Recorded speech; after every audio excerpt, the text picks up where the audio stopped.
우리가 주님의 은혜 안에서 살아가면서 우리가 본능적으로 우리가 하나님 앞에서 우리 삶에 추구하는 것은 결국 행복한 삶입니다. 물론 그 삶의 밑바탕에는 우리 삶이 진짜 행복하네 안 하는 그 기준점에서 출발점은 내가 과연 하나님의 영광을 위해서 사느냐 아니냐, 이것부터 더 물어야 되겠지만, 우리가 자연적으로 우리 안 믿는 사람이나 믿는 사람이나 우리는 행복한 삶을 추구해서 살아갑니다. 그리고 그 행복한 삶의 또 다른 측면이라 할까? 이런 면은 자유로운 삶, 내가 하고 싶은 것을 마음대로 하고 사는 삶, 이것이 우리 행복한 삶을 줄 수 있을 거라고 생각을 합니다. 근데 실제로 보면 우리가 행복한 삶을 위해서, 진정한 자유를 위해서 우리가 이것저것 한다고 할 때 사실은 많은 경우에는 오히려 우리의 자유함을 잃게 되는 면을 많이 보게 됩니다. 우리는 물건을 고를 때도 우리의 자유로운 선택으로 물건을 고르는 것 같지만 우리는 너무나 많이 광고에 노출되어 있잖아요. 그러니까 막 이게 좋다 좋다 하는 거에 휩쓸려서 나도 같이 사요. 특히 이 체면 문화가 강한 사회에서는 유행이라는 게 있습니다. 유행. 누가 어떤 자켓을 입으면 모든 학생들이 다 똑같은 자켓을 입어야 되고, 누가 어떤 음식이 좋다 하면 그 음식이 갑자기 슈퍼마켓에서 동인하고, 이런 그 유행 속에서 삽니다. 그게 과연 우리가 자유롭게 선택하고 사는 삶이냐 이거예요. 심지어 요즘에는 점점 이 심리학이라든가 이런 것이 발달하면서 여론도 조작합니다.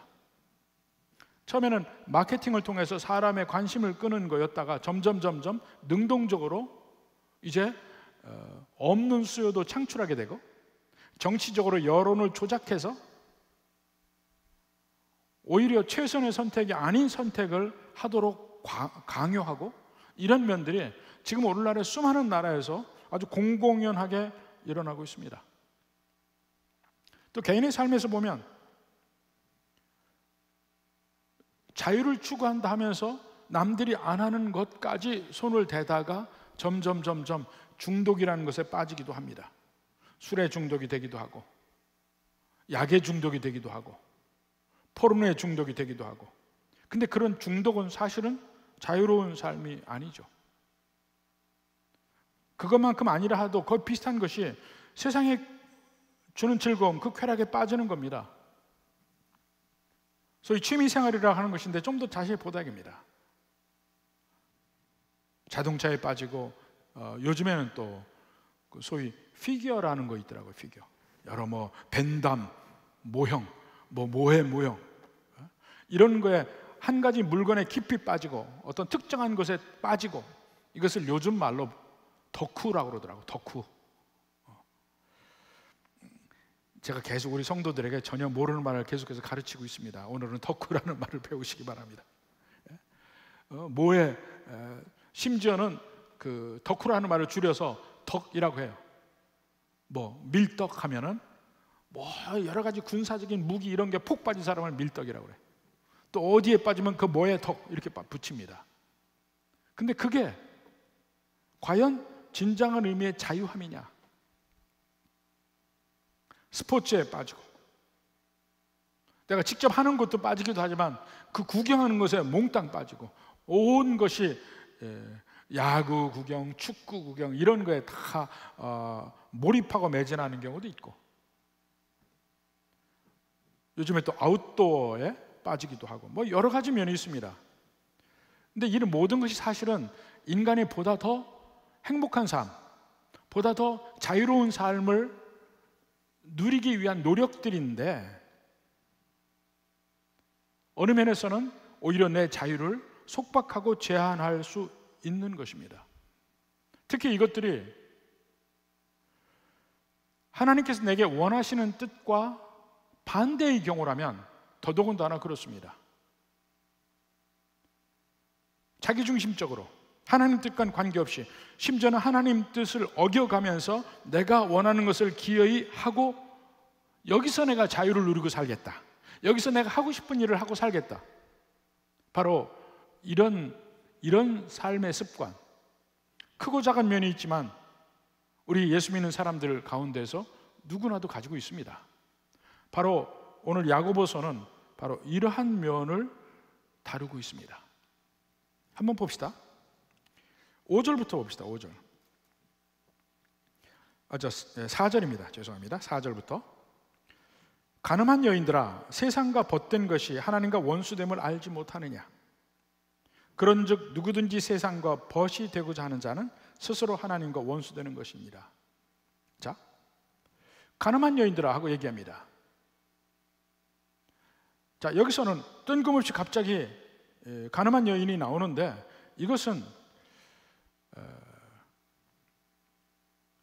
앞에서부터 뭐 정욕이라는 면도 나오지만, 자, 하나님과 모든 믿는 백성들의 관계를 결혼 관계로 상징적으로 풀어서 얘기를 하고 있습니다. 결혼 관계로 설명해요. 거기 5절에도 보면 성령이 시기하기까지 사모한다, 이런 말도 있어요. 그래서 기본 전제가 하나님과 우리 관계를 이 인간 세상의 관계에서 가장 비슷한 관계가 뭐냐면 남편과 아내의 관계, 결혼 관계입니다. 근데 여기서 가늠한 여인이라 할 때는, 자, 결혼 관계에서 남편은 아내만을 사랑해야 되고 아내는 남편만을 사랑해야 합니다. 그런데 그렇지 않고 다른 사람을 사랑한다면 그것을 간음이라 하는데, 하나님과 우리 관계도 오직 하나님만을 사랑해야 되고 그 하나님의 뜻 안에서 있어야 되는데, 그렇지 않고 다른 데 눈을 돌린다, 이것이 간음이란 말이에요. 그러니까 실제적 간음이란 간음뿐만이 아니고 하나님보다 더 사랑하는 것이 있으면 그 모든 쾌락, 그 모든 것들을 다 이 간음한 여인이라는 말로 다 함축해서 볼 수가 있습니다. 근데 간음이란 말을 면에서 우선 전제가 되는 것이 뭐냐면 이미 결혼 관계라는 거예요. 그게 전제가 되어 있습니다. 그러니까 여기서 이야기하는 것은 모든 이 세상 사람을 향한 얘기가 아니고 예수님을 나의 구세주로 믿고 하나님의 자녀가 된 사람들, 이미 결혼 관계와 비슷한 관계를, 하나님과 관계를 맺은 사람들이 이 관계보다 더 다른 관계를 중요하게 여기는 삶을 살 때 간음한 여인들아 라고 이야기하는 것입니다. 그러니까 예수님 믿는 사람들도, 여기서 얘기한다면 예수님 믿는 사람들도 세상과 벗이 될 때 하나님과 원수가 될 수 있다. 예수 믿는 사람들이 하나님과 원수가 될 수 있다. 이거 충격적인 얘기 아닙니까? 폭탄적인 얘기 아닙니까? 지금 그 얘기를 하고 있는 겁니다. 근데 자, 여기서 좀 더 의미를 좀 밝혀봐야 되는 것은, 어떤 사람이 하나님과 원수가 되냐면 세상과 벗된 것이라고 얘기합니다. 세상과 벗된 것이. 그러니까 자칫 잘못하면요, 세상 사람들과 친하면 안 된다 이렇게 생각할 수 있는데, 그 얘기가 아니고 세상 사람들과 친구 되는 것이라는 의미가 아니에요. 세상과 벗된 것을 이야기합니다. 이 세상이라는 것은 구체적으로 사람을 얘기하는 게 아닙니다. 세상은 사탄의 권세, 사탄의 통제, 사탄의 영향력 아래 있는 모든 악한 세상의 시스템, 이것을 여기서 세상이라고 이야기합니다. 그 세상적 시스템을 사랑할 때 하나님과 원수가 된다는 것입니다. 갈라디아서 1장 4절 봅시다.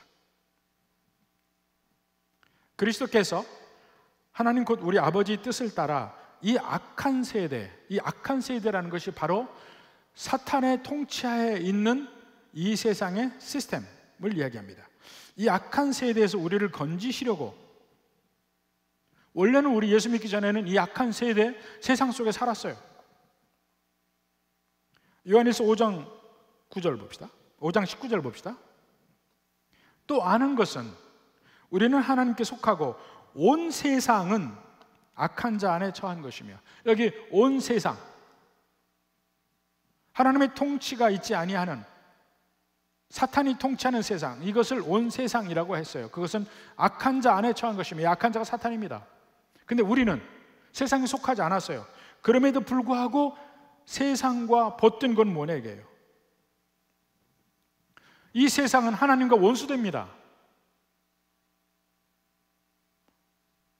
이 영어 표현으로 정말 좋은 표현이 있는데 우리말로 뭐라고 할지 모르겠어요. mutually exclusive 하다는 말이 있습니다. mutually exclusive 하다. 서로 절대로 합한 접합 부분이 없다. 하나님과 세상이. 그래도 우리는 하나님 안에 속해 있어요. 그럼에도 불구하고 세상과 벗대, 이게 이럴 수 있느냐? 그러면은 하나님과 다시 원수가 된다는 얘기입니다. 원래 우리는 세상에 속해 있었죠. 로마서 5장 10절 봅시다. 곧 우리가 원수 되었을 때에, 아까 다른 말로 하면 악한 세대 속에 있었을 때에, 세상에 속해 있을 때, 근데 그것이 하나님과 원수 되었을 때라고 표현하고 있어요. 그때 그의 아들의 죽으심으로 말미암아 하나님과 화목하게 되었어요. 우리 하나님의 자녀가 되었습니다. 그런데 우리가 다시 그 세상으로 돌아간다는 얘기예요.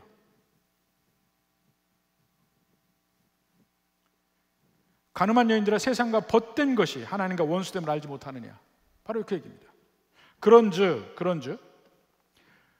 누구든지라는 말은 뭡니까? 누구든지 세상과 벗되고자 하는 자는, 여기 누구든지는 이 세상 모든 사람을 이야기하는 게 아닙니다.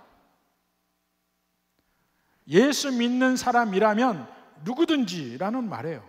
모든 그리스도인을 향해서 하는 말입니다.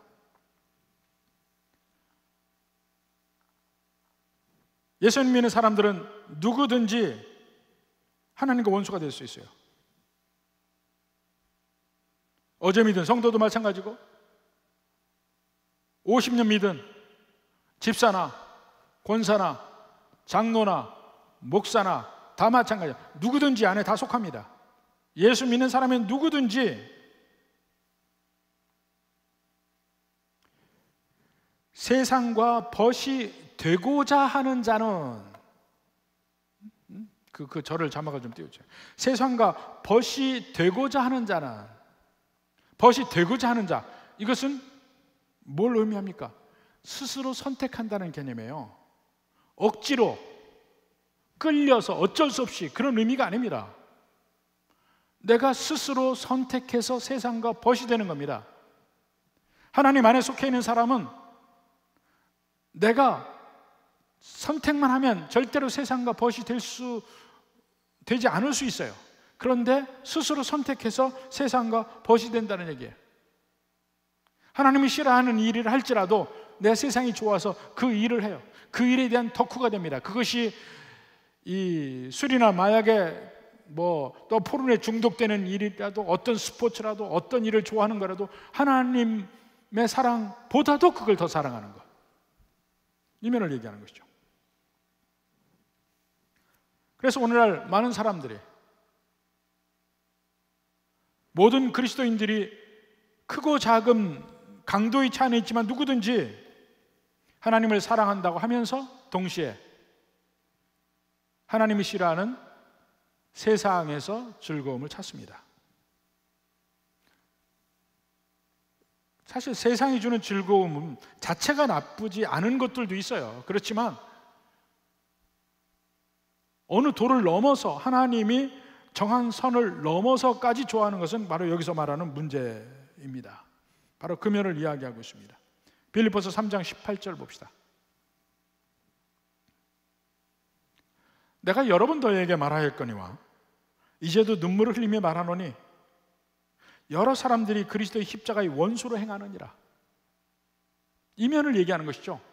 우리가 살아가면서 행복을 추구하며 살아가는 것 자체는 뭐라 하지 않아요. 그렇지만 하나님이 정하신 선이 있단 말입니다. 그 선을 넘어갈 때는 하지 마라 바울도 눈물로 권면합니다.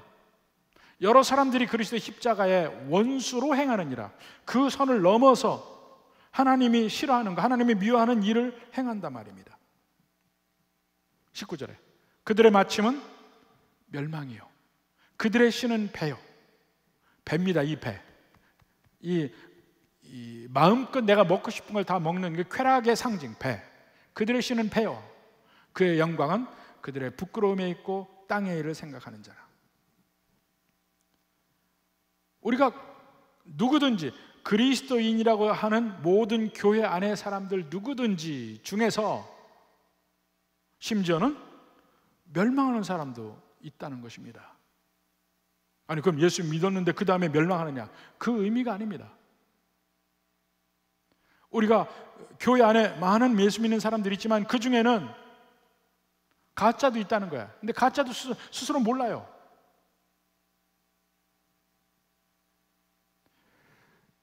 이 하나님이 싫어하는 세상적 쾌락과 즐거움에 빠져 있는 것이 계속적으로, 지속적으로, 끝까지 거기서 빠져서 세상과 친구가 된다면 아마도 그는 처음부터 예수 믿는 사람이 아닐지 모른다는 겁니다. 그래서 그들의 마침이 멸망이 될 수 있다는 거예요. 그런 면을 이야기하는 것입니다.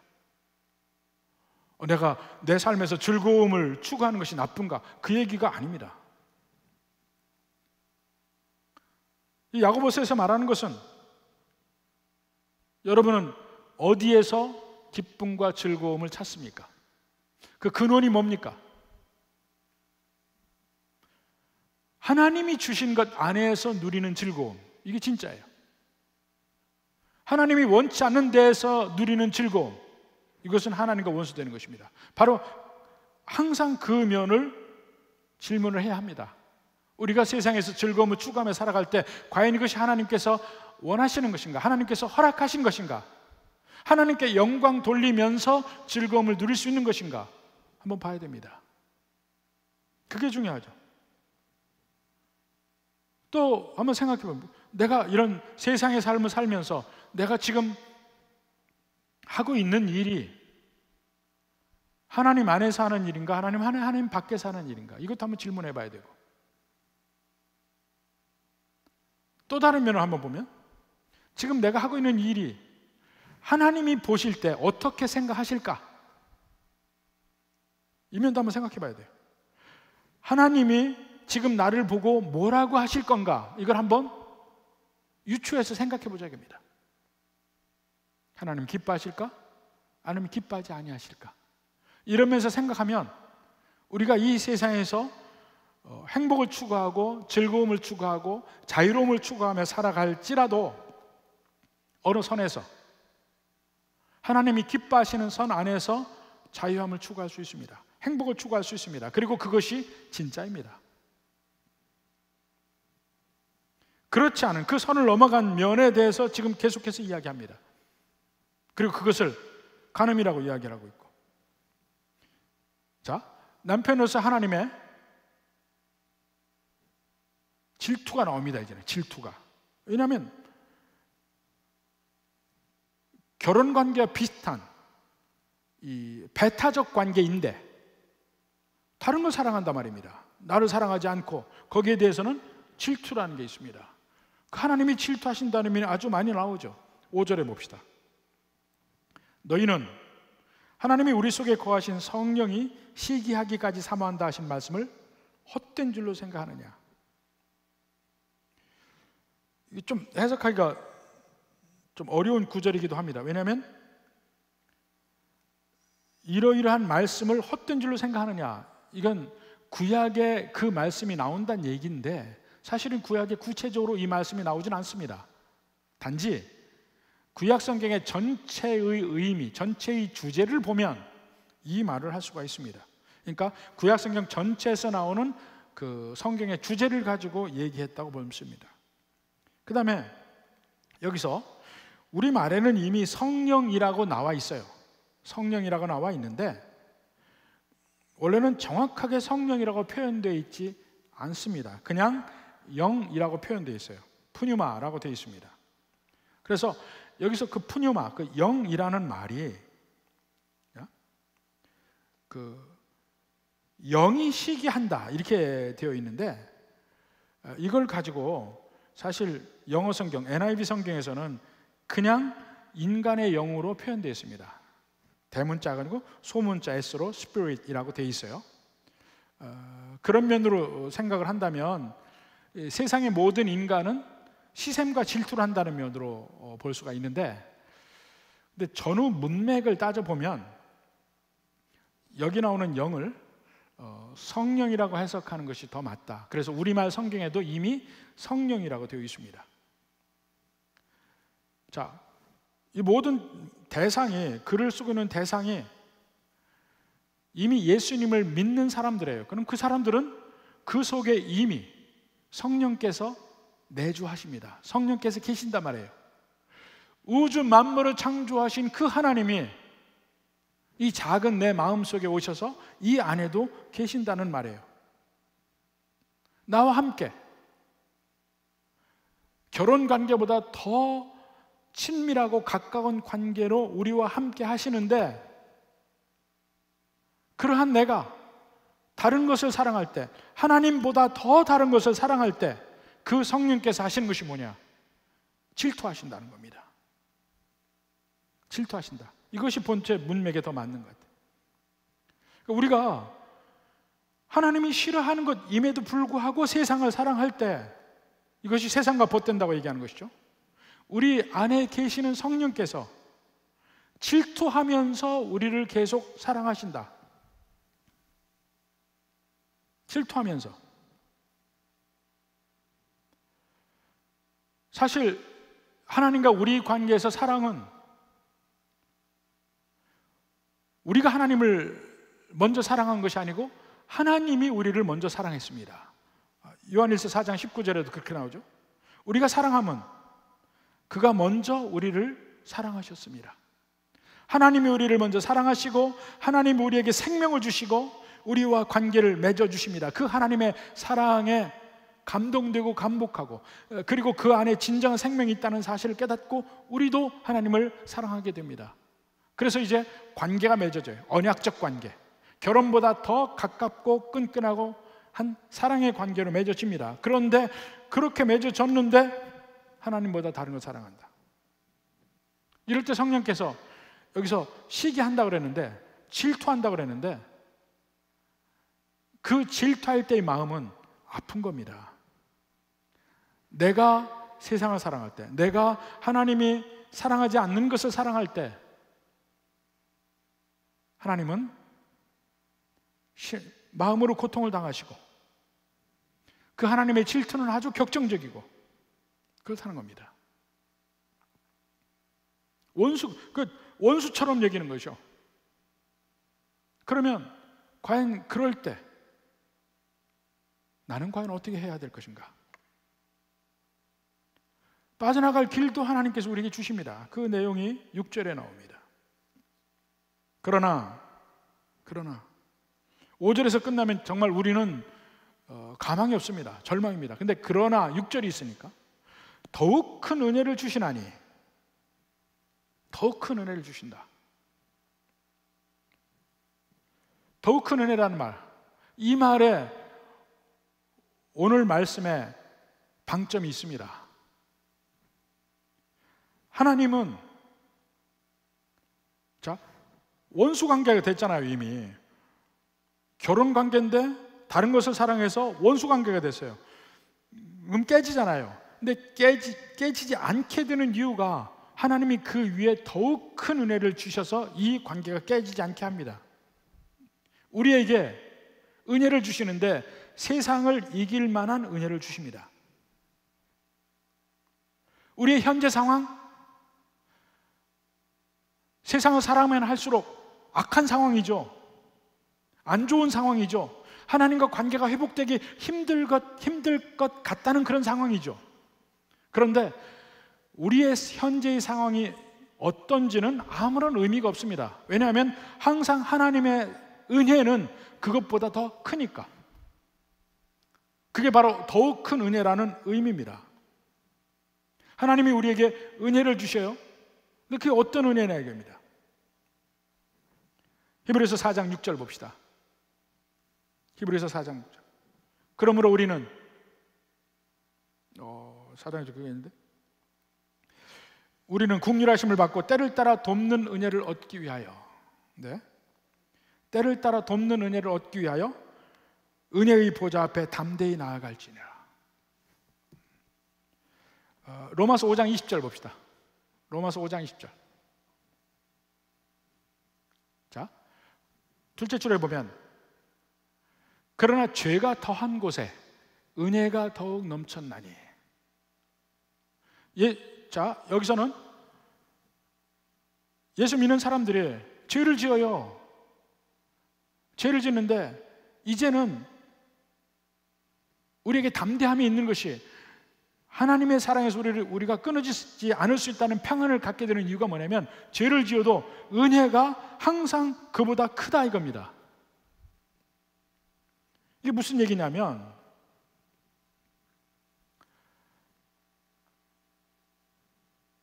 우리가 죄를 짓는 순간에도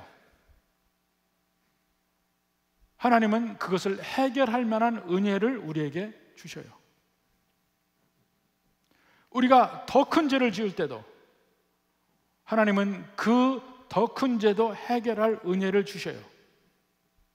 그러니까 이 세상에서 우리가 짓는 모든 죄, 우리가 짓는 세상과 벗대는 그것의 그 중함, 심도, 강도, 이것과 관계없이 항상 하나님의 은혜는 더 클 수 있다는 것입니다.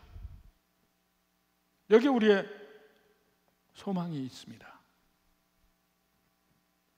우리는 매일매일 은혜가 필요합니다. 그러면 하나님은 매일매일 우리에게 은혜를 주십니다. 갑자기 더 큰 은혜가 필요할 때가 있어요. 그러면 하나님은 갑자기 더 큰 은혜도 우리에게 주십니다. 우리가 낮아질 대로 낮아지고 추해질 대로 추해진 상태에서 정말 하나님의 엄청난 은혜가 필요할 때가 있습니다. 그때도 하나님은 엄청난 은혜를 보여주시고,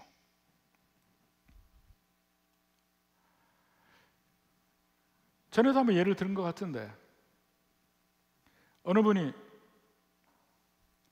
롤스로이스를 샀어요. 엄청나게 큰 차입니다. 그래서 이 차가 이렇게 크고 무거운 차인데 빠르게 달릴 수 있을까? 이게 조금 의구심이 갔어요. 그래서 그 롤스로이스 차를 타면서 엑셀레이터를 크게 밟았습니다. 쉥 하고 잘 나가는 거예요. 또 어떤 때도 쉥 하고 잘 나가. 언덕이 있어요. 이제 언덕도 잘 나갈까? 또 밟아보니까 쨍 하고 잘 나가는 거예요. 도대체 이 롤스로이스 이 파워의 끝은 어딘가 궁금했어요. 그래서 롤스로이스 본사에다 질문했습니다. 내가 타는 이 롤스로이스의 그 파워는 어느 정도입니까? 몇 마력입니까? 물어봤어요. 그랬더니 롤스로이스 본사에서 나온 답이 뭐냐면 adequate, 적절합니다 라고 나왔어요. 몇 마력입니다고 얘기 안 해요. 그럼 그 이상 가면은 힘을 못 쓸 거 아니에요. 근데 본사는 당신이 어떠한 환경 속에서도 이 롤스로이스가 힘을 내야 된다 하면 당신이 원하는 대로 가장 적절하게 힘을 낼 겁니다. 그렇게 답이 왔대요. 우리를 향하신 하나님의 은혜는 더욱 큰 은혜, more than adequate, 적절하는 것보다 확실히 큰 은혜. 그래서 우리에게 넉넉히 이기느니라 라고 로마서 8장에서 이야기합니다. 넉넉히 이기느니라. 우리를 향하신 하나님의 은혜는 넉넉한 겁니다. 요한복음 1장 16절에도 한번 봅시다. 우리가 다 그의 충만한 데서 받으니 은혜 위에 은혜로라. 은혜 위에 은혜, 은혜 다음에 은혜, 다음에 은혜, 다음에 은혜, 다음에 은혜, 끝이 없이 우리가 주님 앞에 갈 때까지 우리에게 오는 은혜는 부족함이 절대로 없다. 우리가 사방에 우겨쌈을 당하는 그 순간에도 그를 이길 수 있는 넉넉한 은혜, 온갖 죄 중에서 헤맬 때도 이것을 이길 수 있는 넉넉한 은혜, 개인적인 연약함 속에서 나는 못해요, 안 돼요 하고 하는 그 순간에도 다시 일어설 수 있는 넉넉한 은혜, 하나님은 이 은혜를 주신다는 얘기예요. 지금 우리가 세상과 벗된 수많은 것들 때문에 결국은 더 자유로운 길을 찾아서 갔는데 오히려 그것이 나를 옥매이고 옥죄이고 얽매게 하고 거기에 중독되게 하고 노예가 되게 하고, 근데 거기서 일어날 수 있는 힘을, 더욱 큰 은혜를 하나님이 주신다는 얘기입니다. 근데 한 가지 조건이 있어요. 한 가지 조건, 유일한 조건입니다. 그 조건이 뭐냐? 겸손함입니다. 겸손함. 후반부 보십시오. 그러나 더욱 큰 은혜를 주시나니 그러므로 일러스되, 그 다음에 6절 후반부에 하나님이 교만한 자를 물리치시고 겸손한 자에게 은혜를 주신다. 더욱 큰 은혜를 주시는데 주시는 사람의 조건이 있습니다. 그러니까 그 받는 사람의 조건이 있어요. 받는 사람의 조건이 뭐냐면 겸손해야 돼. 더욱 큰 은혜를 주십니다. 그래서 능히 우리를 다시 하나님과의 관계를 회복할 수 있게 하시는데, 단지 조건은 뭐냐면 교만하지 말고 겸손하라. 이건 끊임없이 많이 나오는 이야기입니다. 성경에서도. 잠언 3장 34절 보십시오. 진실로 그는 거만한 자를 비웃으시며 겸손한 자에게 은혜를 베푸시나니. 이 말을 인용한 구절입니다. 사실은 겸손한 자에게 은혜를 베푸신다. 그게 꼭 조건입니다. 다른 조건이 없어. 하나님의 은혜 가운데 있는 조건은. 자, 그 반대의 경우 한번 봅시다. 누가복음 6장 24절부터 봅시다. 그러나 화 있을진저 너희 부유한 자여, 너희는 너희의 위로를 이미 받았도다. 화 있을진저 너희 지금 배부른 자여, 너희는 줄이리로다. 화 있을진 너희 지금 웃는 자여, 너희가 통하며 울리로다. 모든 사람이 너희를 칭찬하면 화가 있도다. 그들의 조상들이 거짓 선지자들에게 이와 같이 하였느니라. 지금 여기서 얘기하는 부자, 배부른 자, 웃는 자, 칭찬받는 자, 전부 지금이에요. 지금 부자, 지금 배부른 자, 지금 웃는 자, 지금 칭찬받는 자. 세상적인 의미에서 이 사람들의 특징이 뭡니까? 다른 사람들의 굽신거림, 다른 사람들의 칭찬, 다른 사람들의 인정, 여기에 익숙해 있는 사람입니다. 그 익숙함이 교만으로 나와요. 세상 사람들이 이해할 수 없는 교만. 이런 사람에게는 하나님의 은혜가 없습니다. 왜냐? 하나님의 은혜를 구하지 않아요. 교만한 사람 특징이 뭐냐? 하나님의 은혜를 구하지 않아요. 내가 해결할 수 있는, 내가 처리할 수 있는 모든 능력을 내가 가지고 있어요. 나는 돈이 있으니까 해결할 수 있어요. 돈이 있으니까 사람 마음도 내가 얻을 수 있어요. 살 수 있어요. 이 일 내 돈으로 해결할 수 있어요. 배부른 자 다 마찬가지입니다. 내 가진 게 있어요. 지금 웃는 자, 자신만만해요. 내가 다 할 수 있다. 다른 사람이 칭찬받는 사람, 그래 내가 지금 잘하고 있어. 근데 뭐가 문제야? 하나님께 매달리지 않는 사람들, 하나님께 은혜를 구하지 않는 사람들, 그 사람들에게는 하나님이 주시는 더욱 큰 은혜가 없습니다. 죄를 짓지 마라. 하나님이 싫어하는 세상의 쾌락과 행복 추구하지 마라. 그쪽으로 가지 마라. 그건 하나님과 원수가 된다. 너희는 이미 자꾸 그 가운데 있는구나. 가슴이 떨리죠. 하나님 그걸 어떻게 하면 됩니까? 걱정하지 마라. 하나님이 더욱 큰 은혜를 주실 것이다. 한 가지 조건은 겸손히 무릎을 꿇고 고개를 숙이고 하나님의 은혜를 구하라 말입니다.